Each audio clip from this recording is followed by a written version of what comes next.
Epístola aos Hebreus. Hebreus 1. Havendo Deus antigamente falado muitas vezes e de muitas maneiras aos pais, pelos profetas, a nós falou-nos nestes últimos dias pelo Filho, a quem constituiu herdeiro de tudo, por quem fez também o mundo, o qual, sendo o resplendor da sua glória e a expressa imagem da sua pessoa, e sustentando todas as coisas pela palavra do seu poder, havendo feito por si mesmo a purificação dos nossos pecados, assentou-se à destra da majestade nas alturas, feito tanto mais excelente do que os anjos, quanto herdou mais excelente nome do que eles. Porque a qual dos anjos disse jamais: Tu és meu filho, hoje te gerei. E outra vez: Eu lhe serei por pai, e ele me será por filho. E quando outra vez introduz no mundo o primogênito, diz: E todos os anjos de Deus o adorem. E quanto aos anjos diz: O que de seus anjos faz ventos, e de seus ministros labareda de fogo.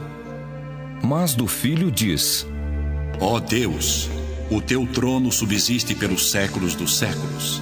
Cetro de equidade é o cetro do teu reino. Amaste a justiça e aborreceste a iniquidade. Por isso Deus, o teu Deus, te ungiu com óleo de alegria, mais do que a teus companheiros. E tu, Senhor, no princípio, fundaste a terra, e os céus são obra de tuas mãos. Eles perecerão, mas tu permanecerás, e todos eles como roupa envelhecerão, e como um manto os enrolarás, e como uma veste se mudarão. Mas tu és o mesmo, e os teus anos não acabarão. E a qual dos anjos disse jamais: Assenta-te à minha destra, até que ponha os teus inimigos por escabelo de teus pés. Não são porventura todos eles espíritos ministradores enviados para servir a favor daqueles que hão de herdar a salvação?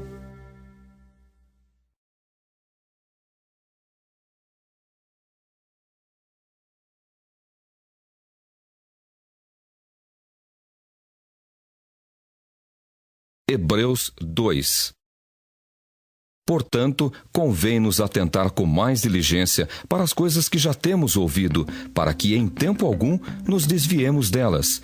Porque se a palavra falada pelos anjos permaneceu firme, e toda transgressão e desobediência recebeu a justa retribuição, como escaparemos nós, se não atentarmos para uma tão grande salvação, a qual, começando a ser anunciada pelo Senhor, foi-nos depois confirmada pelos que a ouviram, testificando também Deus com eles, por sinais e milagres e várias maravilhas e dons do Espírito Santo distribuídos por sua vontade? Porque não foi aos anjos que sujeitou o mundo futuro de que falamos, mas em certo lugar testificou alguém dizendo: Que é o homem para que dele te lembres? Ou o filho do homem para que o visites? Tu o fizeste um pouco menor do que os anjos, de glória e de honra o coroaste e o constituíste sobre as obras de tuas mãos. Todas as coisas lhe sujeitaste debaixo dos pés. Ora, visto que lhe sujeitou todas as coisas, nada deixou que lhe não esteja sujeito. Mas agora ainda não vemos que todas as coisas lhe estejam sujeitas. Vemos, porém, coroado de glória e de honra, aquele Jesus que fora feito um pouco menor do que os anjos, por causa da paixão da morte, para que, pela graça de Deus, provasse a morte por todos. Porque convinha que aquele, para quem são todas as coisas, e mediante quem tudo existe, trazendo muitos filhos à glória, consagrasse, pelas aflições, o príncipe da salvação deles. Porque assim o que santifica como os que são santificados, são todos de um. Por cuja causa não se envergonha de lhes chamar irmãos, dizendo: Anunciarei o teu nome a meus irmãos. Cantar-te-ei louvores no meio da congregação. E outra vez: Porei nele a minha confiança. E outra vez: Eis-me aqui a mim e aos filhos que Deus me deu. E visto como os filhos participam da carne e do sangue, também ele participou das mesmas coisas, para que pela morte aniquilasse o que tinha o império da morte, isto é, o diabo, e livrasse todos os que, com medo da morte, estavam por toda a vida sujeitos à servidão. Porque, na verdade, ele não tomou os anjos, mas tomou a descendência de Abraão. Pelo que convinha que, em tudo, fosse semelhante aos irmãos, para ser misericordioso e fiel sumo sacerdote naquilo que é de Deus, para expiar os pecados do povo. Porque naquilo que ele mesmo, sendo tentado, padeceu, pode socorrer aos que são tentados.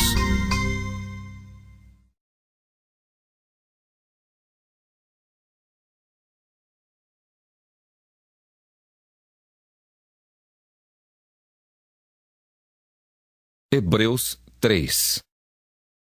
Pelo que, irmãos santos, participantes da vocação celestial, considerai a Jesus Cristo, apóstolo e sumo sacerdote da nossa confissão, sendo fiel ao que o constituiu, como também o foi Moisés em toda a sua casa.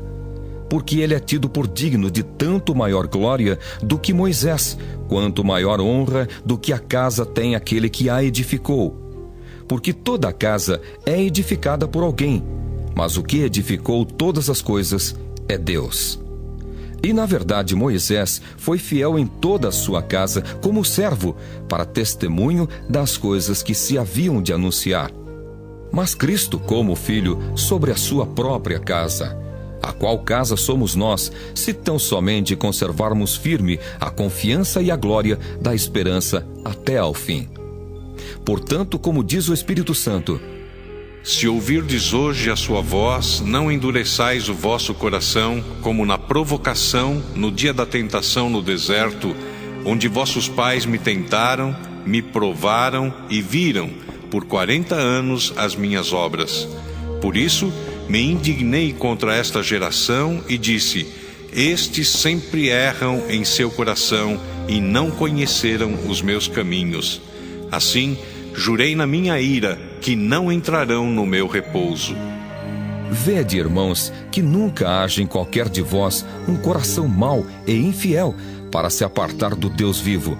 Antes, exortai-vos uns aos outros todos os dias, durante o tempo que se chama hoje, para que nenhum de vós se endureça pelo engano do pecado. Porque nos tornamos participantes de Cristo, se retivermos firmemente o princípio da nossa confiança até ao fim. Enquanto se diz: hoje, se ouvirdes a sua voz, não endureçais o vosso coração, como na provocação. Porque havendo-a alguns ouvido, o provocaram. Mas não todos os que saíram do Egito por meio de Moisés. Mas com quem se indignou por 40 anos? Não foi, porventura, com os que pecaram, cujos corpos caíram no deserto? E a quem jurou que não entrariam no seu repouso, senão aos que foram desobedientes? E vemos que não puderam entrar por causa da sua incredulidade.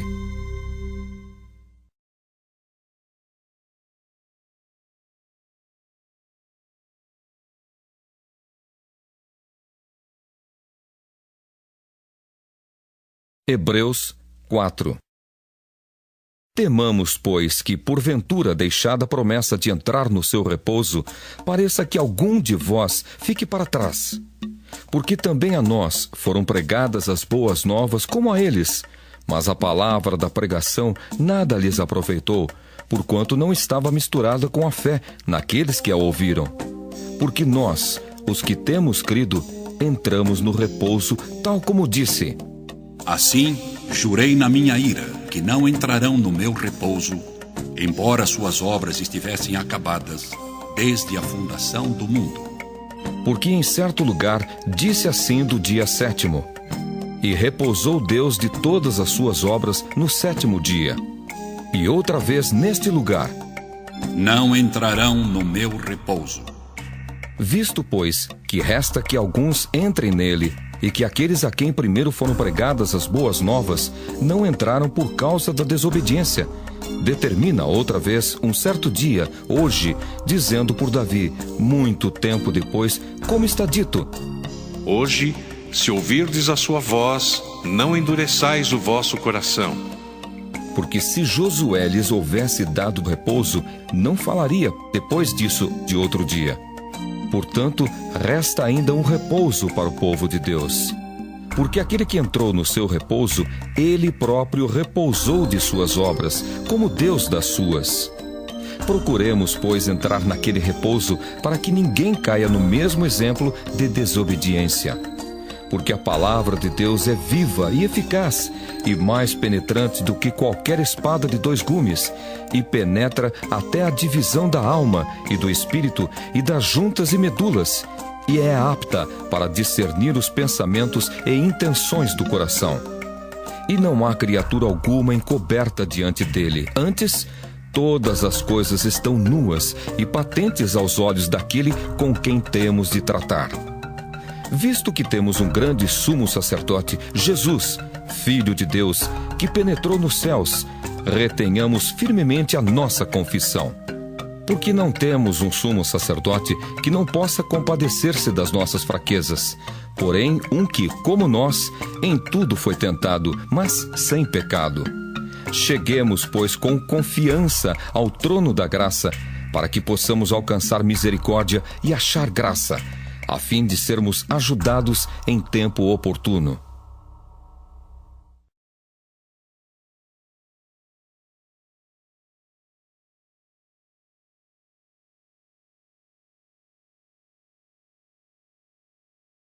Hebreus 5.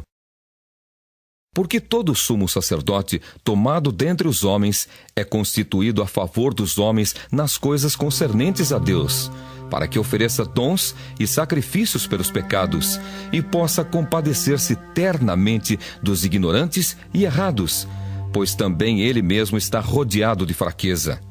E por esta causa deve ele, tanto pelo povo, como também por si mesmo, fazer oferta pelos pecados.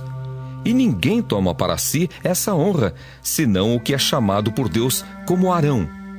Assim também Cristo não se glorificou a si mesmo para se fazer sumo sacerdote, mas glorificou aquele que lhe disse: Tu és meu filho, hoje te gerei. Como também diz noutro lugar: Tu és sacerdote eternamente, segundo a ordem de Melquisedeque. O qual, nos dias da sua carne, oferecendo com grande clamor e lágrimas, orações e súplicas, ao que o podia livrar da morte, foi ouvido quanto ao que temia. Ainda que era filho, aprendeu a obediência por aquilo que padeceu. E sendo ele consumado, veio a ser a causa de eterna salvação para todos os que lhe obedecem, chamado por Deus sumo sacerdote, segundo a ordem de Melquisedeque. Do qual muito temos que dizer de difícil interpretação, porquanto vos fizestes negligentes para ouvir. Porque devendo já ser mestres pelo tempo, ainda necessitais de que se vos torne a ensinar quais sejam os primeiros rudimentos das palavras de Deus. E vos haveis feito tais que necessitais de leite e não de sólido mantimento. Porque qualquer que ainda se alimenta de leite não está experimentado na palavra da justiça, porque é menino. Mas o mantimento sólido é para os perfeitos, os quais, em razão do costume, têm os sentidos exercitados para discernir tanto o bem como o mal.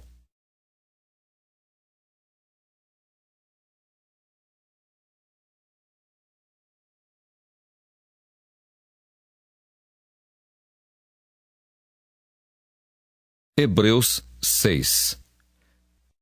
Pelo que, deixando os rudimentos da doutrina de Cristo, prossigamos até a perfeição, não lançando de novo o fundamento do arrependimento de obras mortas, e de fé em Deus, e da doutrina dos batismos, e da imposição das mãos, e da ressurreição dos mortos, e do juízo eterno. E isso faremos, se Deus o permitir. Porque é impossível que os que já uma vez foram iluminados e provaram o dom celestial, e se fizeram participantes do Espírito Santo, e provaram a boa palavra de Deus e as virtudes do século futuro, e recaíram, sejam outra vez renovados para o arrependimento. Pois assim, quanto a eles, de novo crucificam o Filho de Deus e o expõem ao vitupério. Porque a terra que embebe a chuva que muitas vezes cai sobre ela e produz erva proveitosa para aqueles por quem é lavrada, recebe a bênção de Deus. Mas a que produz espinhos e abrolhos é reprovada e perto está da maldição. O seu fim é ser queimada. Mas de vós, ó amados, esperamos coisas melhores e coisas que acompanham a salvação, ainda que assim falamos. Porque Deus não é injusto para se esquecer da vossa obra e do trabalho da caridade que para com o seu nome mostrastes, enquanto servistes aos santos e ainda servis. Mas desejamos que cada um de vós mostre o mesmo cuidado até ao fim, para a completa certeza da esperança, para que vos não façais negligentes, mas sejais imitadores dos que pela fé e paciência herdam as promessas. Porque quando Deus fez a promessa a Abraão, como não tinha outro maior por quem jurasse, jurou por si mesmo, dizendo: Certamente, abençoando-te abençoarei, e multiplicando-te multiplicarei. E assim, esperando com paciência, alcançou a promessa. Porque os homens certamente juram por alguém superior a eles, e o juramento, para a confirmação, é para eles o fim de toda a contenda. Pelo que, querendo Deus mostrar mais abundantemente a imutabilidade do seu conselho aos herdeiros da promessa, se interpôs com o juramento, para que por duas coisas imutáveis, nas quais é impossível que Deus minta, tenhamos a firme consolação, nós, os que pomos o nosso refúgio em reter a esperança proposta, a qual temos como âncora da alma segura e firme e que penetra até ao interior do véu, onde Jesus, nosso precursor, entrou por nós, feito eternamente sumo sacerdote, segundo a ordem de Melquisedeque.